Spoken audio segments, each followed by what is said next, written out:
Welcome to Rimworld. This is a showcase of underground vault mode made by me. Did you ever experience the overflow of items in your base and due to it your performance starting to drop? This can happen pretty easily, especially in a late game. Usually a solution for it is to remove some not needed items from your base. Usually in a late game you encounter a lot of items and you can hoard them. But at the same time, collecting too much loot can decrease your performance quite drastically. So usually you need to remove a necessary item from your base. But maybe you don't want to throw items away, or it's too tedious task for you, or you have other reasons for it. There is quite a few mods that usually solve the spatial issue of the item hoarding by concentrating them in big quantities in the same place. But this sadly not solving the performance effect of such quantity of items. It happens because each time each pawn trying to do any action that requires to check the existence of some item on the map, it will run through every single item on the map.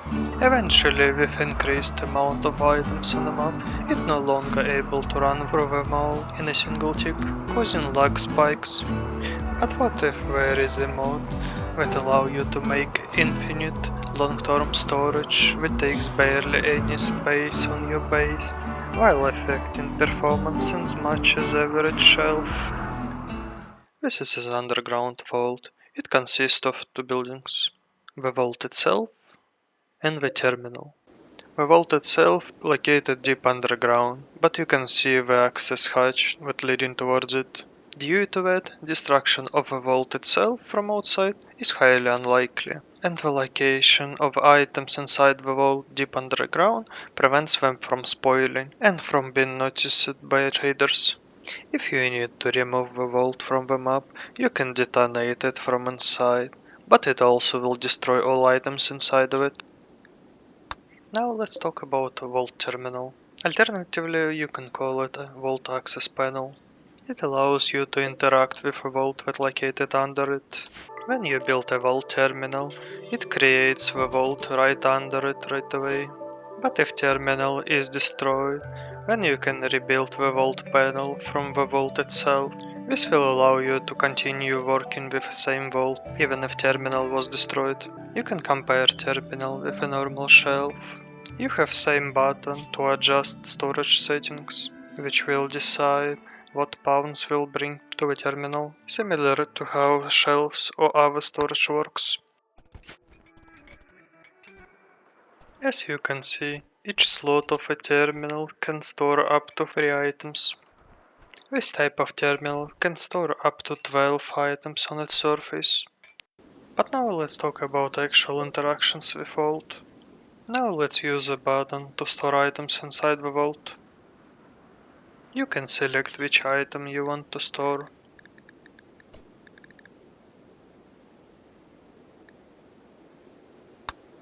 Additionally, you can store all items or only full stack items. Let's store all full. Now in the corner, it's showing that it's scheduled 12 things to be stored in Vault. But this Vault type have only 4 slots on the platform, so items will be delivered by 4. But you may wonder, why nothing happening? This is because terminal require pawn to operate it.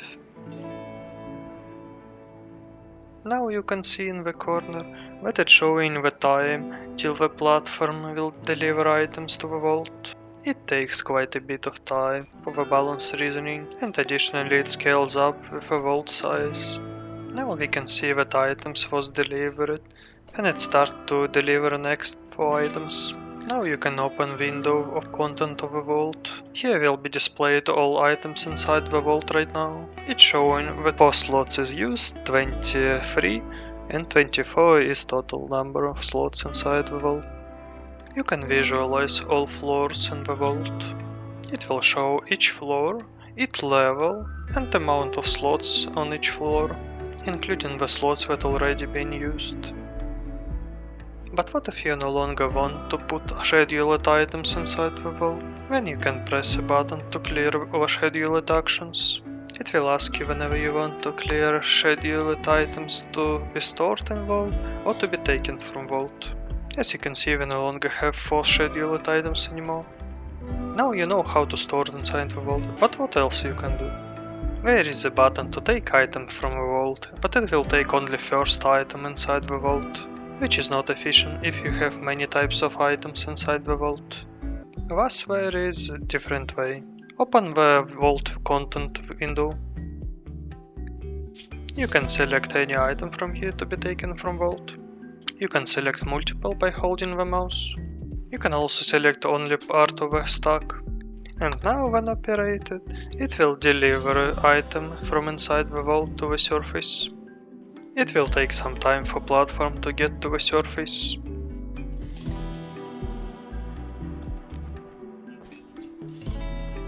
After reaching the surface, the platform will put all items around the terminal, which will prevent it from being automatically stored back into the Vault.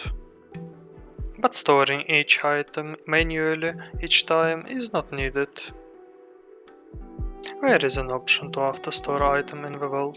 Terminal from time to time will check automatically if there is any full stack items on its surface.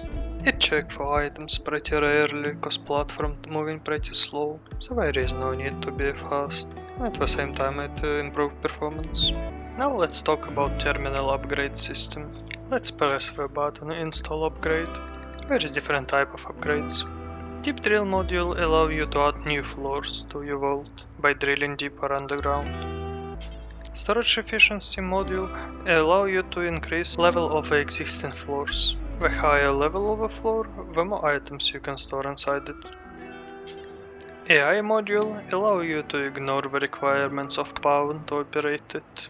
This way it will work on its own as long as it have power. Let's draft all Pawns to prevent them from operating it. And request it to store some still. As you can see, platform start moving right away, even though there is no available Pawn to operate it. Platform speed module decrease time that it takes for platform to move between surface and vault. Trade beacon module allow you to sell items from inside of a vault right away without need to remove it from vault first.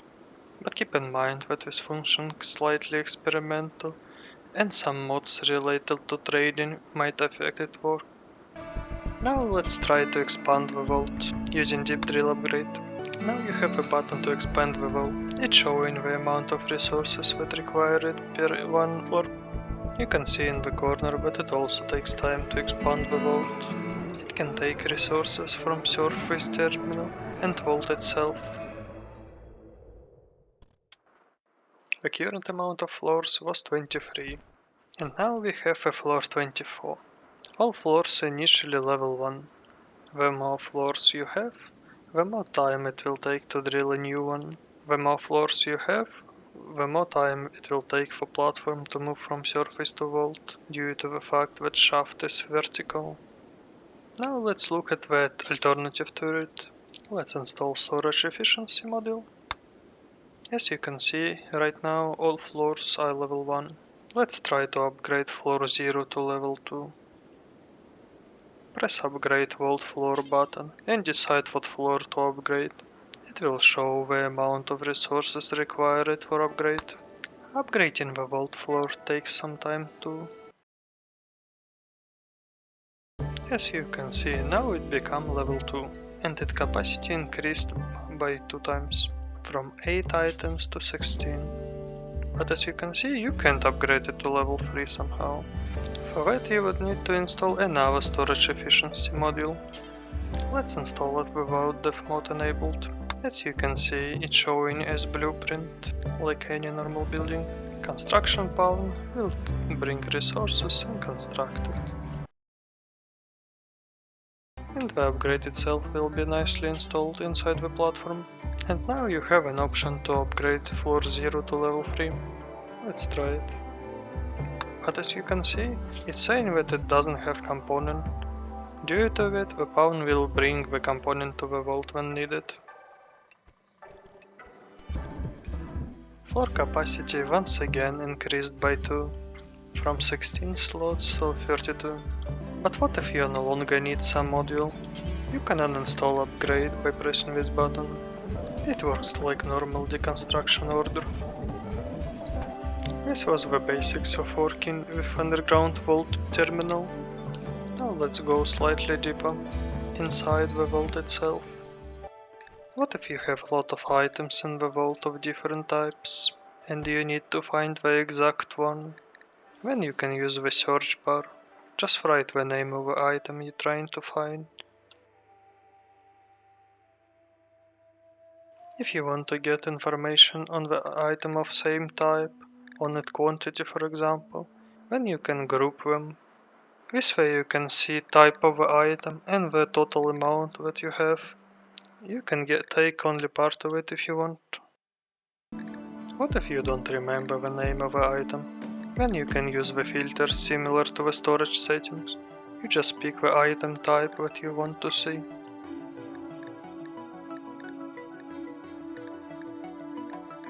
And if you don't need it, you can always disable it back. All vaults comes in different shapes and forms. This way you would be able to find a vault that fit you based on your playthrough mode. Keep in mind that shape and size will affect the size of platform, the size of storage, the size of each floor, and etc. All this time we were talking about storage type vault, but there are also other types, like cemetery vault. It allows you to store sarcophagus with dead pawns. You can build new sarcophagus like any normal vanilla one on top of a platform with a button. Then you can interact like in default game to put new pawn inside of it using storage settings. Once you're done putting pawn inside, you can store it inside the vault.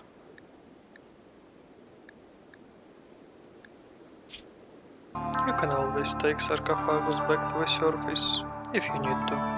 Let's do it.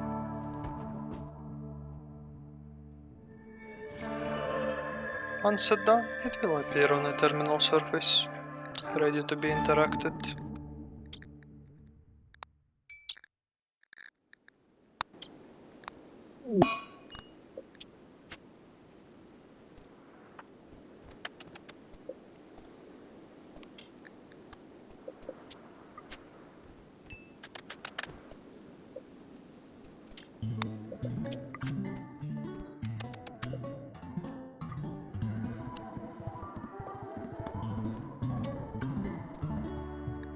As you can see, sarcophaguses with different pawn inside will show different colors, similar to the color of a pawn on the map. This way you can quickly understand whenever pawn is friendly or was an enemy. Here we also have a new module, crematorium module. This allows you to burn a person inside sarcophagus right away. It will take a little bit of time, and sarcophagus itself will be ready to use again afterwards.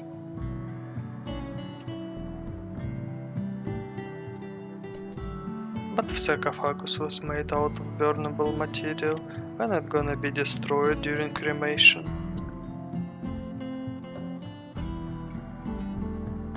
You should consider that sarcophagus basically take 2 slots of a normal storage vault. Cemetery vault terminal will also allow colonists to visit pawns, like they normally do with sarcophagus. Additionally, it will also allow you to get meditation focus, which will also consider the amount of sarcophagus inside of it. Cemetery vault also comes in different shapes and forms. Now let's talk about the last type of vault, Cryptosleep vault. As the name suggests, it allows to store Cryptosleep caskets in it. Conceptually, it's really close to cemetery vault, but instead of sarcophagus it uses Cryptosleep caskets. Once you build Cryptosleep casket, you can put pawn inside of it. Keep in mind that for prisoners you would need to put them down first, or put them to sleep.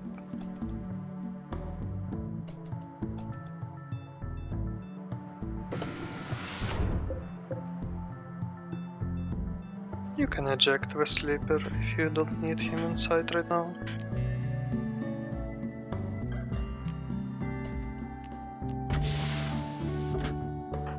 You can enable auto-store function, and it will store Cryptosleep casket with not empty inside automatically.